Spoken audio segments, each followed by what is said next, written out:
സർവശക്തനായ ദൈവം ഇസ്രായേലിനെ നോക്കി ദൂത് പറയുക. എന്താണ് ഇസ്രായേലിന് കൈമാറുന്ന ദൂത്? നിങ്ങളിന്നൊരു വലിയ നേഷനാണ്, നിങ്ങളിന്നൊരു വലിയ സമൂഹമാണ്, നിങ്ങൾ ഒരു വലിയ രാജ്യമാണ്, നിങ്ങൾ വർദ്ധിച്ചിരിക്കുന്നു, നിങ്ങൾ വലിയ സമൂഹമായിരിക്കുന്നു, നിങ്ങളെ അനേകർ ഭയപ്പെടുന്നു, നിങ്ങൾ വലിയൊരു കൂട്ടമാണ്, നിങ്ങൾ അനുഗ്രഹിക്കപ്പെട്ടു, പാലും തേനും ഒഴുകുന്ന കനാനിൽ നിങ്ങൾ വസിക്കുന്നു, നിങ്ങൾ പണിയാത്ത വീട് ഞാൻ നിങ്ങൾക്ക് തന്നു, നിങ്ങൾ കുഴിക്കാത്ത കിണർ നിങ്ങൾക്ക് തന്നു, നിങ്ങൾ നട്ടുണ്ടാക്കാത്ത മുന്തിരിത്തോട്ടം ഞാൻ നിങ്ങൾക്ക് തന്നു.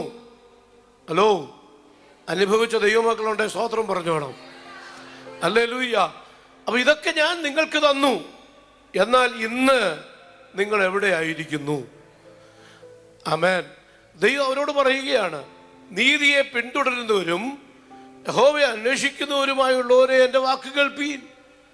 അപ്പോൾ ദൈവത്തിൻ്റെ ശബ്ദം കേൾക്കുന്നവരോടാണ് ദൈവം സംസാരിക്കുന്നത്. ആമേൻ. ഹല്ലേലൂയ. ആമേൻ. സ്തോത്രം. ഹൊഫ്നിയും ഫിനെഹാസും ശമൂവേലും ഒരുമിച്ച ഒരു കോമ്പൗണ്ടിനകത്താ. പക്ഷെ ദൈവം സംസാരിച്ചത് ശമൂവേലിനോടാണ്. ഹല്ലേലൂയ. അനേകർ ചുറ്റുപാടുമുണ്ടെങ്കിലും ദൈവത്തിന് സംസാരിക്കാൻ എല്ലാവരും പറ്റില്ല.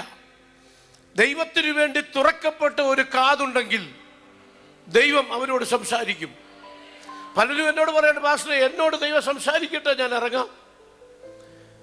ഞാനൊരിക്കലും ഒരാളോട് സംസാരിച്ചപ്പോൾ എന്നോട് പറഞ്ഞു, പാസ്റ്റർ സുവിശേഷ വേലയ്ക്ക് വേണ്ടി ദൈവം എന്നോട് സംസാരിക്കട്ടെ, ഞാൻ ഇറങ്ങാം. ദൈവം നിന്നോട് സംസാരിക്കാൻ നീ കർത്താവിന് വേണ്ടി ഉള്ളതാണെങ്കിൽ നിന്നോട് സംസാരിക്കും. ദൈവത്തിന് വേണ്ടി തുറക്കപ്പെട്ട ഒരു കാത് നിനക്കുണ്ടോ? ദൈവശബ്ദം നിന്റെ കാതിൽ കേട്ടിരിക്കും. അവൻ നിനക്ക് ആലോചന പറഞ്ഞു തന്നിരിക്കും. അവൻ നിന്നെ സ്വാന്തനപ്പെടുത്തിയിരിക്കും. നിനക്ക് വേണ്ടി ഇറങ്ങി വന്നിരിക്കും.